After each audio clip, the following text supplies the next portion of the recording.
Shalom à tous, que Dieu vous garde, que Dieu vous bénisse, que sa face glorieuse luise sur vos visages, que sa main de bénédiction vous assiste en tout temps et en tout lieu.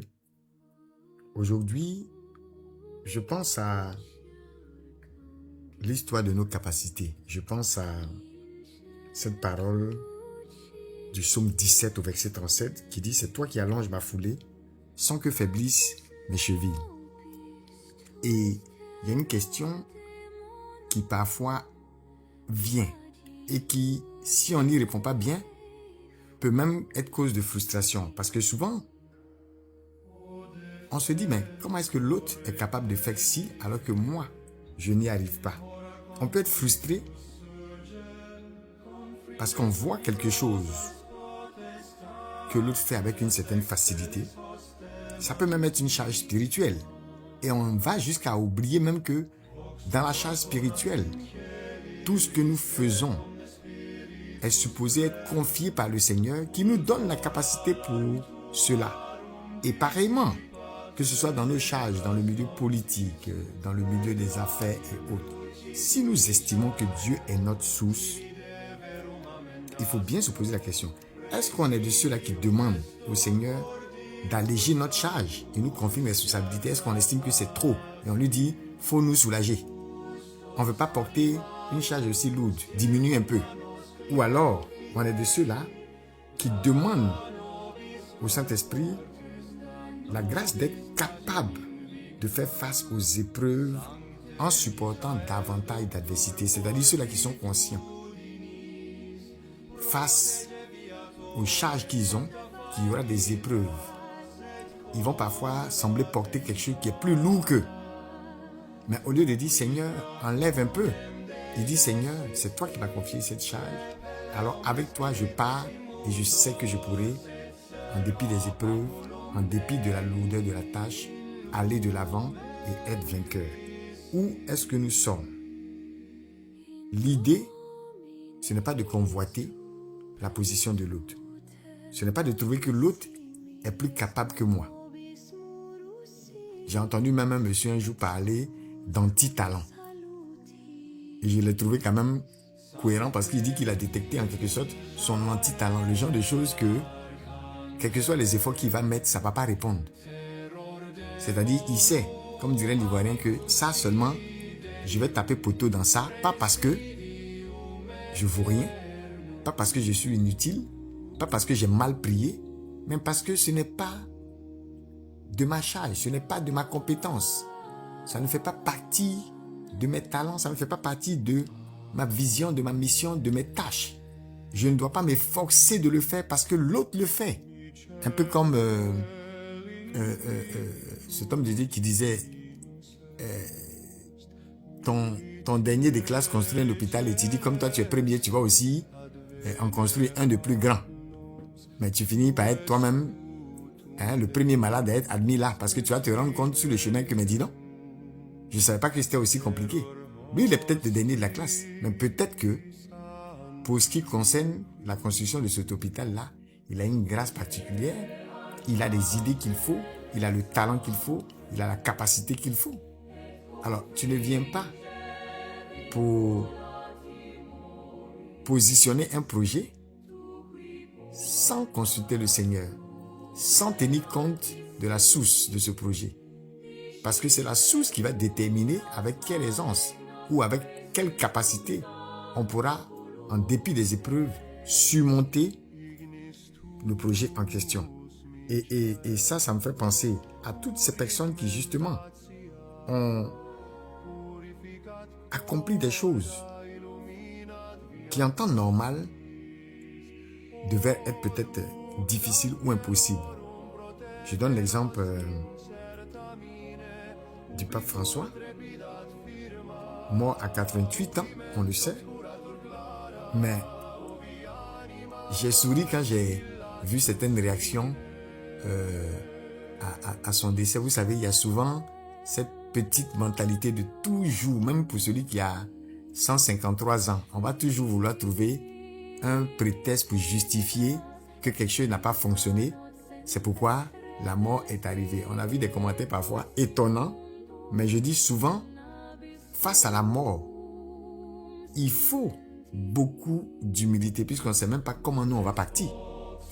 Et il faut même apprendre à se réjouir de ce que certains arrivent à atteindre l'âge qu'ils ont en dépit de toutes les charges qui étaient les siennes. En dépit de toutes les charges qu'ils avaient. Alors le pape François, il est mort à 88 ans, mais on ne doit pas oublier qu'il a perdu la partie supérieure de son poumon droit, qui lui a été enlevé en 1957 par là, alors qu'il n'avait que 21 ans. Et cela après avoir énormément souffert. Moi, ma réaction, ça a été de dire, Seigneur, je te rends grâce parce que le Covid est passé, notre pape a tenu.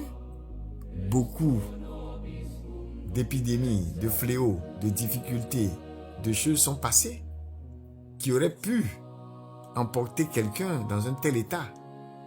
À 21 ans, il était encore plus fragile.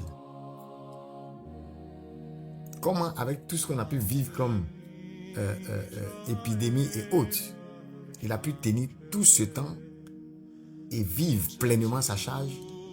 Pour moi, c'est un miracle et c'est une action de grâce. Et souvent, il y a des petites choses comme ça qui peuvent paraître anodines, mais on ne rend pas suffisamment grâce à Dieu pour nos vies.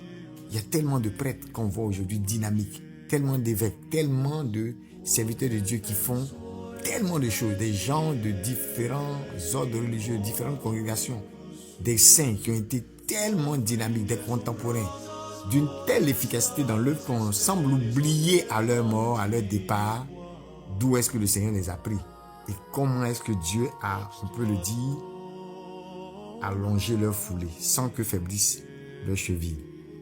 Donc, il a raconté à une certaine Francesca qu'il a été entre la vie et la mort pendant 3 jours. Oui, notre pape François, quand il était jeune, il a traversé, on va dire, son Gethsémani quelque part. Et puis un jour, quand il était en proie à ses souffrances, il était vraiment fébrile, il n'en pouvait plus de souffrir. Il s'est agrippé à sa maman comme un bébé en pleurant. Il a dit à sa maman, dis-moi, qu'est-ce qui m'arrive? Je ne sais pas si vous pouvez imaginer quelqu'un qui s'agrippe comme ça à sa maman. Peut-être même que dans la famille, on pense qu'il va mourir. Peut-être que lui-même, il pense que c'est sa fin. Est-ce que vous pouvez l'imaginer comme le futur pape? Il y a des moments où chacun d'entre nous a peut-être traversé un type d'épreuve où on s'est dit, ça c'est la fin. Et des années après, on peut regarder cette épreuve-là en souriant. Il faut la regarder en souriant et en rendant grâce. Et souvent, quand les gens ne savent pas ce que tu as vécu dans ta vie, ils peuvent supputer sur ta mort. Ils peuvent imaginer des choses. Ils peuvent être en train de chercher quel est le sorcier, quelle est la maladie ou quelle est telle ou telle chose qui devait être à la base certainement de ton mal ou qui a pu t'emporter. Mais au fond, à bien regarder l'histoire de beaucoup, ça a été miracle sur miracle. Et chaque jour nouveau était un jour de miracle en réalité. Les médecins lui ont trouvé, vous imaginez, 3 kystes dans le poumon. Et la sœur qui le connaissait depuis son enfance, justement, depuis qu'elle avait préparé à sa première communion, elle va arriver et puis elle va lui dire, tu es en train de suivre l'exemple de Jésus. Vous imaginez, vous souffrez comme ça? Est-ce que même ça donne du courage? Certains, ils prendraient ça même pour refuser d'être prêtre, pour refuser d'être évêque, pour refuser d'être cardinal, pour refuser des charges supérieures parce qu'ils vont se dire, mais je ne suis même pas encore arrivé quelque part. Quel est ce Dieu qu'on sait? Et puis déjà, voilà ce que je suis en train de vivre. C'est-à-dire qu'on est arrivé parfois dans une génération où parfois, on veut transformer chaque petite souffrance, chaque petite épreuve en une occasion, non pas de rendre grâce, mais d'en vouloir au Seigneur. Et ce que cette sœur-là lui a dit, ce n'est pas forcément la meilleure des choses à dire à quelqu'un qui souffre. Vous dites ça à certaines personnes, ils vont vous en vouloir toute leur vie. Tu es en train de suivre l'exemple de Jésus. Et pourtant, le pape François, il savait que c'était réel. Les médecins vont guérir son corps. mais pour son âme. Ce fut une sœur qu'on appelle Dolores qui va en quelque sorte ouvrir sa compréhension à un autre point de vue. Un point de vue qu'on peut qualifier d'un point de vue d'en haut, un point de vue divin, auquel il n'était pas encore arrivé. Et certains concluent en disant que lorsqu'ils voyaient le pape cheminer d'un pas agile, parfois un peu emboîtillant, ça semble étrange de penser qu'il a eu un handicap en fait. Mais comme on dit, ceux qui le connaissent bien, ceux qui le suivaient de près, savaient qu'après un long effort, notre pape, il avait besoin de s'arrêter. Et certains même ne comprennent pas comment il pouvait produire justement cet effort-là. Vous voyez, apprenons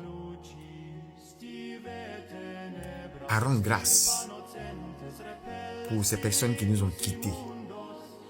Pas forcément prêtre, pas forcément grand serviteur de Dieu, pas forcément grand PDG, mais parfois, regardons à ces petits faits. Comment certains, quand ils étaient bébés, quand ils étaient enfants, ont surmonté les choses.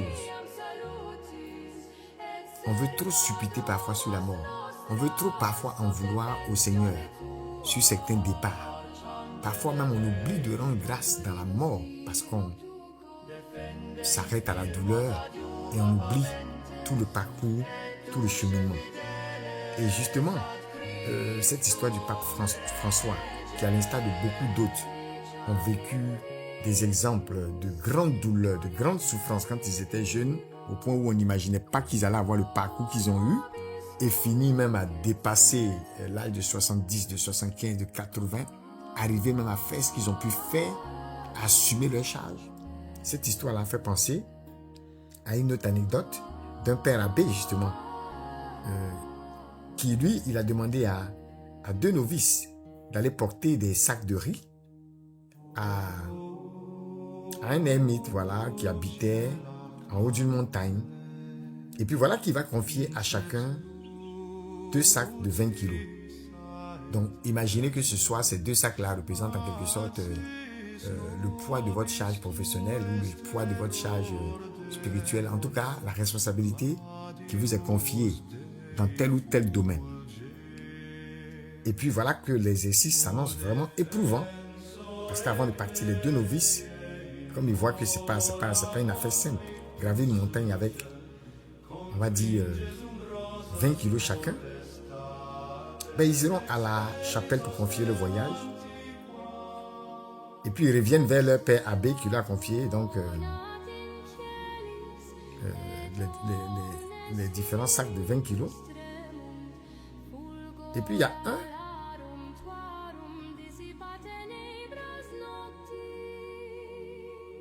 on va se rendre compte qu'après la prière à la chapelle, quand il arrive, le père abbé va lui confier un seul sac de 20 kilos. Parce qu'il trouve que, bon, ce frère-là, il n'est pas très résistant. Et à l'autre, il va confier 2 sacs de 20 kilos, c'est-à-dire 40 kilos finalement. Donc vous imaginez, chacun devait porter quoi? 2 sacs de 20 kilos. Mais après la prière, le curé, plutôt le père, il va confier à l'un des novices un seul sac de 20 kilos. Donc on se dit, mais il y a un qui manque. Et à l'autre, il va confier 2 sacs de 20 kilos. Donc un à 20, l'autre à 40. Et les deux vont se mettre en route, ils vont gravir péniblement la montagne. Arriver au sommet, puisque les deux vont arriver au sommet, ils remettent à l'ermite les 3 sacs de riz, c'est-à-dire il y a un qui avait 20 kilos, l'autre avait 2 sacs de 20 kilos, ça fait 40 kilos, donc les 3 sacs de riz qui reviennent à peu près à 60 kilos. Et puis, l'ermite, le moine en haut là-bas, il va remercier les deux, et puis il félicite le second, c'est-à-dire celui qui a porté les 2 fois 20 kilos. Donc, en redescendant de la montagne, le premier, celui à qui le père n'avait remis qu'un sac de 20 kilos, il va dire au second, vois-tu, tu aurais dû prier comme moi. En effet, à la chapelle, j'ai demandé au Seigneur d'alléger ma charge. Et le Seigneur m'a exaucé. Je n'ai eu qu'un seul sac à porter. Donc, on comprend qu'en fait, lui, il avait 2 sacs de vin à porter, mais quand il allait prier à la chapelle, il a demandé au Seigneur, il faut alléger ma charge. C'est pourquoi quand il est revenu, c'était surprenant de voir que le Père lui a dit, toi, tu n'es pas trop résistant, donc tiens un seul sac. Donc maintenant, lui, il est en train de sermonner l'autre en disant, mais tu aurais dû prier comme moi, comme ça, au lieu de souffrir comme ça avec 2 sacs, tu aurais eu un seul sac. Dieu aurait allégé ta charge, parce que moi, c'est ce que j'ai demandé au Seigneur. Et donc, le second qui a été félicité par, justement, l'ermite va lui répondre, eh bien, moi, de mon côté, dans ma prière, à la chapelle, j'ai demandé la force de porter cette lourde charge jusqu'en haut de la montagne. Et le Seigneur m'a exaucé. Vous voyez que dans les 2 cas, ils ont été exaucés. L'un avec ses 20 kilos, l'autre avec ses 40 kilos. Ça veut dire que celui qui se plaint aurait pu aussi dire, Seigneur, soutiens-moi, aide-moi à porter les 2 fois 20 et il serait arrivé au sommet comme l'autre. Donc vous comprenez, Dieu a respecté la liberté de chacun. Est-ce que nous sommes, nous aussi, de ceux-là qui vont dire, ah Seigneur, vraiment, cette charge politique-là, elle est trop lourde, cette responsabilité-là, c'est trop lourd, il faut alléger. Ou bien la charge spirituelle, ou bien la charge de notre famille, ou bien la charge de notre entreprise. Ou alors, on fera plutôt partie de ceux-là qui vont, comme celui qui a été félicité, et qui est allé avec les 2 fois 20, on dira au Saint-Esprit de nous rendre capables face aux épreuves, à supporter davantage. Donc, parfois, on n'est pas forcément les plus résistants, mais on a demandé la grâce d'aller de l'avant, même avec un poids qui semble lourd. Et Dieu a allongé notre foulée sans que nos chevilles ne faiblissent. Que Dieu nous accorde cette grâce-là, nous aussi, à aller de l'avant. Cette histoire m'a fait penser à l'histoire du pape François parce que justement, quelque part, on peut dire qu'à 21 ans, là où peut-être certains pensaient qu'il allait mourir, avec une partie de son poumon enlevée, il a certainement, avec l'aide de ses sœurs, de toutes ces personnes qui l'ont aidé à traverser ce Gethsémané-là, à comprendre qu'il était sur le chemin du Christ qui suivait l'exemple de Jésus, que Jésus aussi avait porté sa croix. Vous voyez que quelque part, il a certainement fait cette demande aussi au Seigneur de lui donner la grâce de porter ce poids qui semble lourd. Et il a gravi la montagne. Il est arrivé au sommet, peut-être avec ses 2 fois 20 kilos.